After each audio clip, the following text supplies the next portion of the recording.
Welcome back to the Lead Word. This is your host, Chad Bauman. With me, as always, my partner, Trey Daubert. Today is Thursday, October 2nd. Trey, what's Friday. going on? It's Friday, Chad. You're right. It's Friday, October 2nd. Trey, what's So, going on? nothing. We have another week of the NFL, another week of the Lead Word. We're recording, of course, each day on Friday throughout the NFL season. It's a big week. We're starting to I find was just out going who. to say, Go ahead.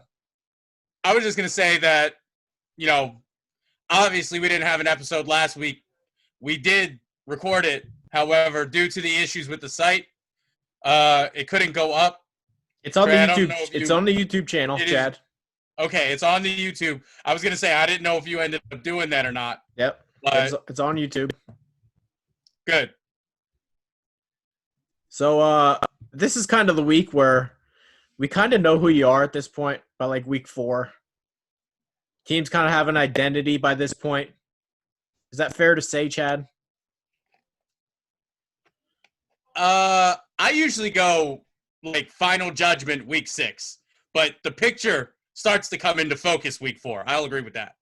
So this is to me is really the week that you kind of know who teams are after this week, or at least you should. I want to talk about a guy who's gotten a lot of hate, a guy who we have defended, not just this year, but have defended when he was at college. Josh Allen's fucking good. And this time it's just not us saying it. Chad, I want to, go back and remember when he was coming out of the draft, both of us had good things to say about Josh Allen. Would that be correct? Yes, I thought Cleveland might have drafted him with their second pick that year because they had 2. I thought they would go defense with 1. I think you actually said they should take Barkley 1 and Josh Allen 4 or whatever. I think that's what it was. I think you know what? I think that was it. I think I said they should take Barkley 1, Allen 4. But That's right. both of us have been big supporters of Josh Allen. And again, I don't remember how much you watched him at Wyoming, but I constantly said in my draft notes, this guy's Ben Roethlisberger. He's really athletic, big, but freakish arm talent. Better than Roethlisberger arm talent. This guy can make every single throw. He just needed to be a little bit more accurate and needed a little bit more help. The Buffalo Bills are 3-0, and Josh Allen's on fucking fire. Josh Allen is legitimately maybe the second best quarterback in the league right now behind Russell Wilson. I'm not sure anybody's better than Russell Wilson right now. I think Josh Allen might be second. Or maybe Patrick Mahomes is whatever. He's top 5 right now, Josh Allen. 10 touchdowns, 1 pick. He's got over 1,000 passing yards already. He's on pace for over like 5,500. Buffalo's 3-0, and this week they play. Who do they play again? I'm messing this up. I had it all. Oh, they play the Raiders. Josh Allen has a chance to go out this week. Be 4-0. They should beat the Raiders. Could they be like the team that challenges Kansas City? Because this is what I wanted to bring up. You're not going to beat Patrick Mahomes unless you can outshoot him. Allen's the kind of guy that can kind of do that here. The Bills' offense is coming together and their defense is legitimate. I think Buffalo's really scary. Really scary. I think something interesting that happened with that and I'll talk about this more later because I think Kansas City's set to repeat this year. But what interestingly happened this week is they get the big lead on the Rams. They let their foot off the gas pedal a little bit. And then next thing you know, they're fucking losing that game. Right? And it's like, holy shit, they blew this lead. And then Josh Allen still pulls it out at the end. So I think that shows something good for them because this Kansas City team, that could easily happen with them. We saw it in the Super Bowl. They got down against the 49ers, and the next thing you know, they're Super Bowl champs. So obviously they wouldn't play each other in the Super Bowl because they're in the same conference. But, yeah, I think if anybody has a shot of beating this Kansas City team, it would be the Bills. They have all the firepower in the world. They have a good defense. You're not going to stop this Kansas City defense or offense, but they can slow them down a little bit. Yeah, Buffalo has a good corner with Tre'Davious White. They've really built their defense well. Tremaine Edmonds is getting better. Sean McDermott, you know him. He was a former Eagles assistant. I think he's done a really good job, that coaching staff. But to me, Allen's the one guy in the league. And we talk about how Mahomes can make all these throws 60, 70 yards down the field. Allen's like the only other guy that can realistically do that outside of Russell Wilson right now. He can make every single throw on the field. Correct. And he has understated running ability too. Yes. Like, I think a lot of people look at him and there's, certain stigmas that people have. They're like, oh, he's a white guy. He's a quarterback. He's not going to be able to run the ball. He hurdled, who was it? Was it Anthony Barr he hurdled a couple years ago? Yeah. Or Michael Kendricks? Anthony Barr in Minnesota. Yeah. So, he's athletic. Allen is also kind of has I think you're right. He does have a little Cam Newton to him. He's so big, but he's agile at the same time. Yeah, I agree. I just want to go back to the Allen thing. That was my first takeaway for this week because, man, is that fucking guy good. And all the people, I think we were the only believers in him, Chad. Nobody liked the guy coming out of the draft. Every network on television said, oh, the guy's not accurate. He's not going to make it.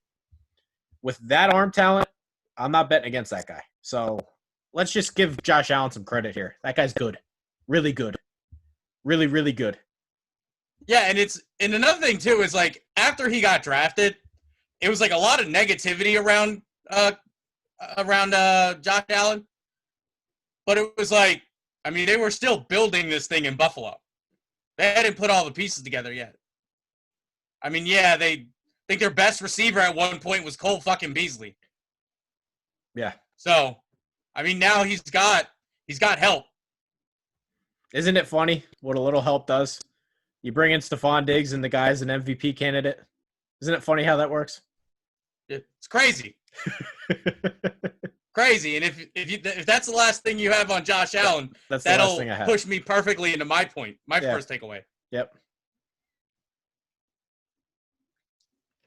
And I'm not going to – I feel like for the past 3 weeks, I feel like I've said almost everything I could possibly say about this particular subject. So I'm not going to be here super long. At least I'll try not to be. So we have Carson Wentz, who obviously, and I'm not making excuses, he's not playing well.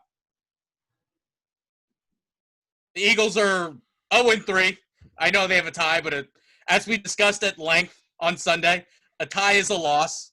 It's a half of a loss, so you round that up. It's a loss. And Carson, he's been not very good. But the whole team sucks. Like, outside of, like, Fletcher Cox and Brandon Graham, the defense really hasn't been there. Oh, and Darius Slay's been all right, but it's getting to the point where, like, if he doesn't get an interception, I'm starting to think nobody on this team is going to get a takeaway. It's not going to happen. The coaching hasn't been there. And you look at other guys around the league whose teams have helped them in the offseason. They built around them. They're playing well. More specifically, you have a guy in Kyler Murray, who I think is a good quarterback. You have Kyler Murray, who he's getting all this praise. Obviously, he struggled on Sunday. But he has one less interception than Carson Wentz, and they have a winning record. The only reason why is because they filled that team with talent, whereas Philadelphia did not. If you put pieces around Carson Wentz, they would probably have a winning record right now. If you look at everything, if you look at his stats right now, I think he's 58% completion percentage. I don't know the yards off the top of my head. And he's had a touchdown, at least one in every game. And he's doing that, by the way. You know how many You know how many starting receivers they have on Sunday this week? Greg Ward. 0 starting receivers. Because Greg Ward was going to be like the 4th guy. Deshaun Jackson ruled out today. So, and I'll admit, Carson Wentz has not played good. I think he's doing everything he can with this talent, though. So, that's all I needed to say. I think it's time to kind of give some of the blame here to Doug Peterson. And I've brought this up in the past, but it's starting to look more and more true. Is it possible Frank Reich was the mastermind of that 2017 Eagles team? Is it possible?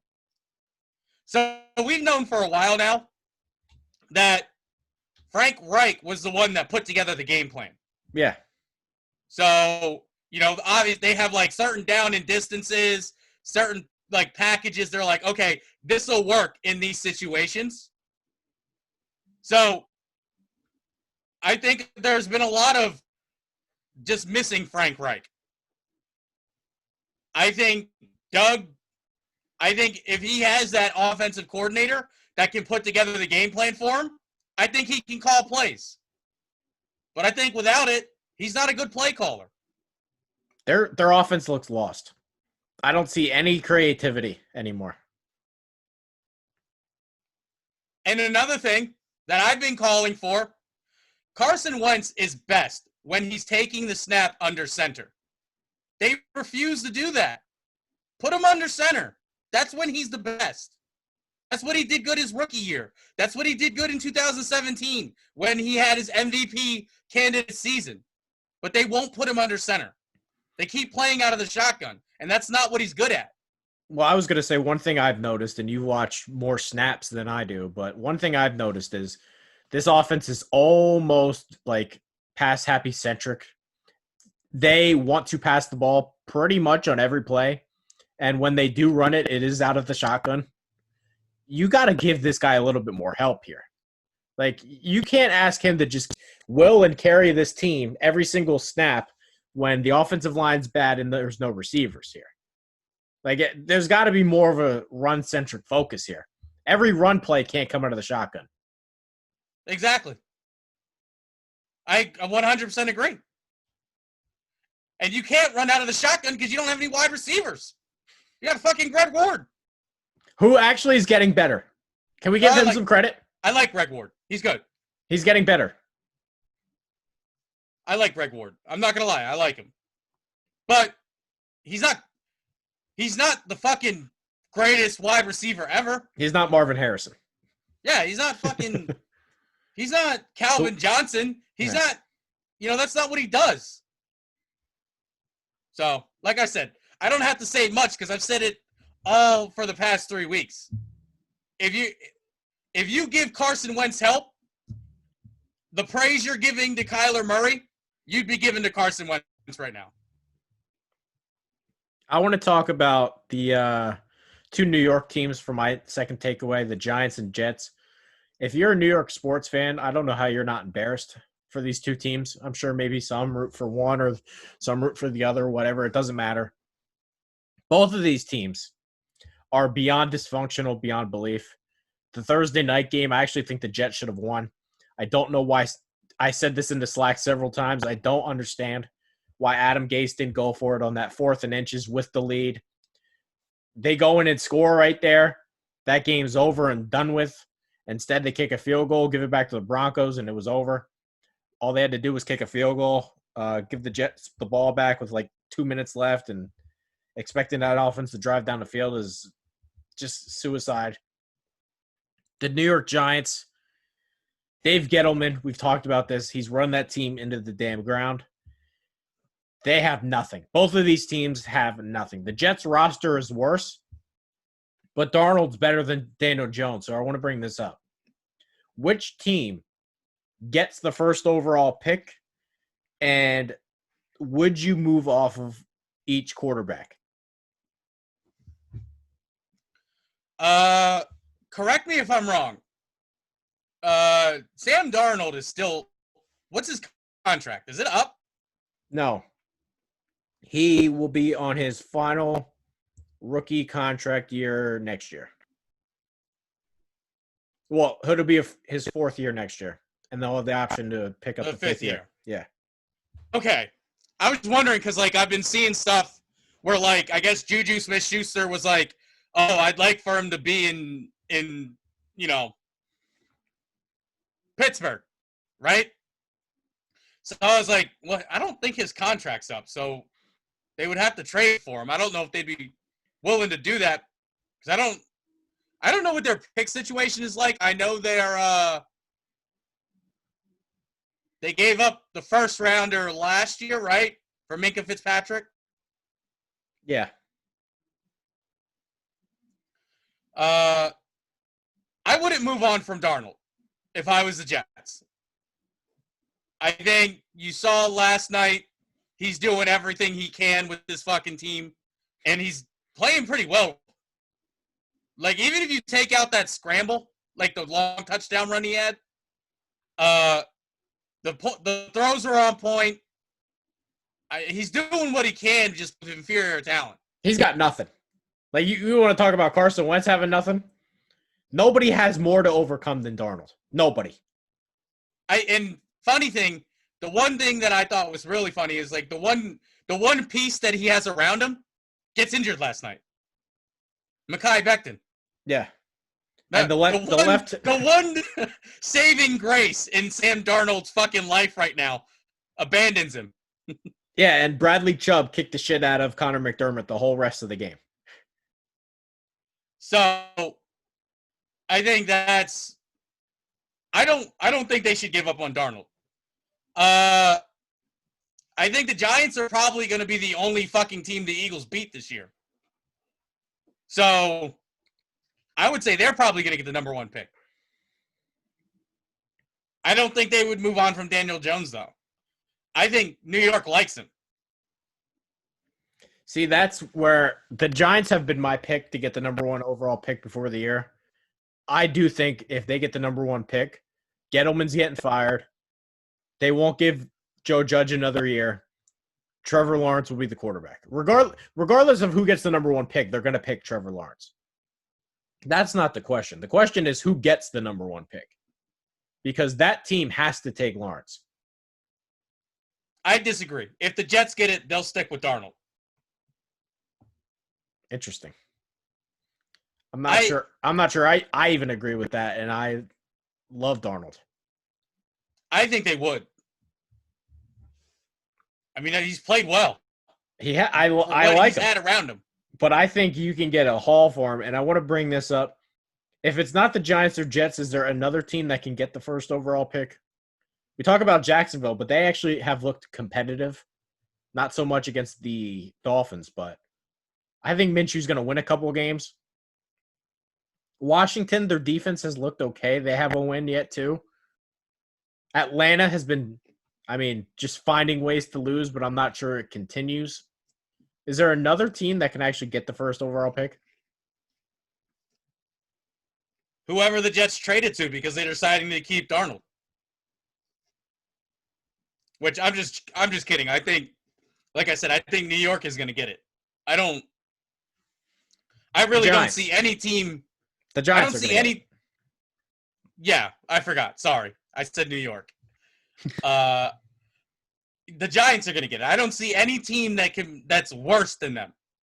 And you really don't think the Giants would move on from Daniel Jones? That would be insane. Because Daniel Jones has not looked good. See, again, that one is tough for me because I think they like him. Like, I think they love Daniel Jones for whatever reason. They are fucking infatuated with this guy. But he's not looked like good. you said. No, he hasn't. He's had like 1 or 2 moments where it's like he had the one win against Tampa Bay his rookie year, and then everybody was like, "Oh, Danny Dimes," and then he sucked, and it was like, "Man, Danny Dimes really fucking sucks." I can see them moving on, but at the same time, I also think they like him in New York. The Giants do. So I could see a surprise move where they get the first pick and they're like, oh, well, we have Daniel Jones. It's going to be really what? Yeah. They took him 2 years ago. 2 or 3 years ago. It's going to be a really interesting year because there's a lot of teams out there that they have a good roster, but a really old quarterback like Pittsburgh, who won't be in a position to draft one. Indianapolis is another one. The Saints are another one. There's a lot of teams like that who probably need a quarterback, but won't be in a spot to pick one. Even Tampa Bay, they could definitely draft a quarterback, but then there's teams like the Jets who have a really good quarterback. Their roster just sucks, so they'll be in a spot to pick one. So it's going to be a really, really interesting year. Well, the Eagles will probably end up with the 3rd pick. And we know they like to take as many fucking quarterbacks as possible. So he'll probably end up as an Eagle. And the more interesting part is there's supposed to be, or at least I think there's going to be 3 studs at the quarterback position this year. 3 guys that'll probably go in the top 5 or top 10. And who probably deserve to be in the top 5 or top 10. And the Eagles will probably end up with all of them. All right, Chad, what do you got? My next takeaway, I mentioned it a little while ago. I think when you look at Kansas City, what they did last week, they're going to repeat. They're going to repeat Super Bowl champs, and I don't see how they don't. Like, I know you have your issues with the Ravens offense, but Kansas City, the Ravens defense is good. They got shredded by Kansas City. They had no answers for Andy Reid.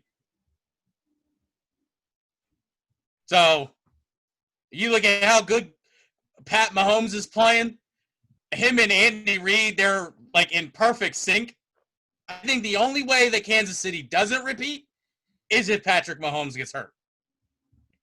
Knock on wood. Actually, this is wood. I can knock on this. I just wrote about this today, but adding Clyde Edwards-Helaire was perfect for them. It kind of feels like their offense is unstoppable. It really does. Andy Reid said he wanted O'Brien Westbrook on his team. They drafted Edwards-Helaire. He's fit perfectly. You got him at running back, Tyreek Hill at receiver, Travis Kelce tight end. Their offensive line's very competent. They have everything. They really, really do. And Andy's the best. So their defense could use work. It's gotten a lot better, though. It really has. No. I didn't say it was bad. I just said it could use work. Yeah. But they look as good as you can right now. By the way, they play New England this week. Do the Patriots have any shot? If Andy is smart, he loses this game. You always if you play the Patriots and you win the first game, you always lose the second. Every Super Bowl New York's ever won, they played the team they played them in the regular season, or not New York, I mean New England. Every Super Bowl they've ever won, they played that team early in the season and lost, and then beat them either in the playoffs or in the Super Bowl. Every single one. You never win the first game against New England. You have to sacrifice that win. Take the L for that one game. It'd be interesting. I think it could be a letdown spot. Chiefs are coming off a big win over the Ravens. They looked as good as you can. Playing on Monday night, so you got a little less time to prepare. Haven't seen Cam Newton yet. That's what you got to do. If Andy is smart, he'll lose this game. But to go back to what you said about Clyde Edwards-Helaire, how great has Andy Reid been at drafting running backs? LaShawn McCoy was a good one. Brian Westbrook was the Andy Reid pick. Yep. Correll Buckhalter, who spent a lot of time injured, but when he was on the field, was actually pretty good. I feel like we have always talked about how Andy Reid is able to just take these quarterbacks and to just give them careers. The Detmer brothers, Jeff Garcia that one year. Michael Vick. Michael Vick, yeah. Nobody talks about Andy Reid drafting running backs. It's been very successful. If you're a running back and you get drafted by Andy Reid, that's got to be like an immediate confidence boost. Like, holy shit, I must be pretty good. Andy Reid's picking me. I know I'm good. Jared Jones came out in the media and said he wanted the Cowboys were going to pick him in the second round if he was there. That's because Jerry Jones is stupid, and he didn't know he was a first-round talent. Just wanted to see what you'd say. I have one more quick takeaway if you want to hear it. Yeah, no, go ahead. Tom Brady made the right call here. If he was going to leave New England, this is the right call. This division sucks. And it has nothing to do with anything else. This division sucks. Drew Brees is washed. Carolina already needs a new quarterback, and they're not good. And the Falcons are the Falcons. It's going to be hard not to win the division. And he doesn't have – I don't think he's been good the first 3 weeks at all. Yeah. No, not at all. He's had Mike Evans has been making up for Tom Brady a lot this season. I don't think Brady's looked good at all. But, this division's terrible. It's got to be the worst division in football outside of maybe the AFC South. Mike Evans had 2 touchdowns last week, and both of them were from less than a yard out. Yeah. Basically, just throw the ball as fucking high as you can, and I'll catch it. That's not even the point, though. I don't think Brady's looked good, but how the hell do they not win the division? And the one team the Saints have beat is the Bucs. And the Saints have not looked good because Breeze is done. This division is makes me want to vomit. It really does. Carolina can't stop anybody. Their offense isn't explosive. And Atlanta, good hell. You don't even have to you don't have to say a word about Atlanta. They're just already, it's over. So what do you do with the NFC South here? The crazy thing is I think the only team that in the division that could beat the Bucs, which they've already done, is the Saints. Yeah. But I feel like by the end of the season, neither one of these quarterbacks are going to be able to throw the ball 5 yards. Right. So this could be remember the Family Guy episode? I got to edit this in. The Family Guy episode where Herbert, he fights the old World War II veteran. No. Oh, I don't. I'm going to edit that in. That's the NFC South right there. Herbert fighting the old Nazi, and they're both 100 years old, and they're going like this. That's the NFC South this year. It must be. And I don't know if you have anything else to say, but this is actually a perfect transition into my last takeaway. The only other thing I had on it is Jameis Winston needs to be the starting quarterback. Or, God help me for saying this, Taysom Hill at the very least. I'm serious. Me too. If you're not going to move on from Breeze, with Winston, at least Taysom Hill can throw the ball. Something's got to happen here with the Saints. And you've been saying this for a while, and watching the game Sunday night, actually, I realized this. The only time they went deep was when Taysom Hill was under center. They're not going to win football games like that, though. That's what I'm saying. Which, again, if you don't have anything else, I'll jump into my next takeaway because since we're talking about the Saints really anyway. Alvin Kamara is not going to keep up this pace. And I just don't think it's possible for a running back to keep up the pace that he's had. I know going into the game, I don't know what the stats are now, but I'm sure it's even more lopsided than it was before. Going into Sunday's game, he had 5 of their 9 touchdowns. And I think they scored, 3 touchdowns on Sunday, and Alvin Kamara was 2 of them? If I'm not mistaken. Well, you said this while we were watching the game. If Kamara doesn't score, nobody else does. Exactly. It's a 5-yard dump off, and you pray he takes us to the house. The problem is that's not going to happen over a 16-game year. Exactly. Like they're not. That's why, like, I mean, we've been talking about the fucking NFC East, right? And the NFC East, you might win with 7 wins, and it's tie apparently. I don't know. You could win this NFC South division with 7 wins. Yeah. Like, they're just as bad. The NFC is completely brutal. The Packers, somehow the Bears are 3-0, but if Foles isn't going to play well, then they're really not competitors. The Packers have looked good. The NFC West is loaded. Outside of that, nobody looks good in the NFC. Nobody. Right. Which I don't really have anything else to say about the Saints because we kind of meshed our last 2 takeaways together. Again, if Alvin Kamara is not going to do it, it's not going to get done, which I don't think he can do for an entire season. But if you don't have anything else, one other thing that I didn't plan for, but just you mentioned the Bears, so it kind of came up. So I feel like it's worth mentioning. How short of a leash was Mitch Trubisky on?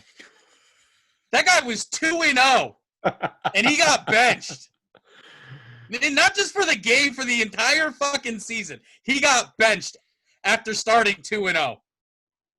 He can't play. I've said it before. Matt Nagy fucking hates that guy. Yeah. He can't play. He can't play. It's as simple as that. And, I mean, I hate bragging about this, but, like, what can I say? I'm the only guy that said he couldn't play, and he can't play. All I want is when the Bears fire Ryan Pace for that pick, I just want to be interviewed for the job. That's all I want. It's just hilarious. I just thought it was crazy. Like, and then Ryan Pace all offseason. Oh, yeah, Mitch is our guy. Mitch is our guy. We're going to have an open competition, but I feel like Mitch is our guy. You're just trying to save your job, bro. We all know it. So I wanted to bring that up because I thought it was hilarious. The scary part is their team's good. Their overall team is good. And it's funny because we talked about it on Sunday when he got benched. I was like, I said, like, that's how you could tell this guy fucking Matt Nagy hates him. If you're 2-0 and you're getting benched, your coach fucking dislikes you, something fierce. It was a classic Falcons performance, too. You knew they were going to blow it. I actually said that on Sunday.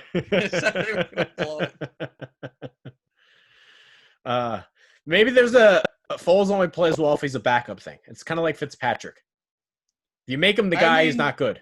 But, he can come in and if Foles starts the year as the backup, he'll play well.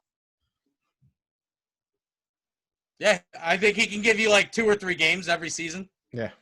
Because 2018, after they won the Super Bowl, he was the starter the first 2 weeks of the season, and he didn't play good then. So we'll see what happens. Bears probably a playoff team, though, in the NFC. If they play well. I mean, who's good in the NFC? There's 3 wild cards.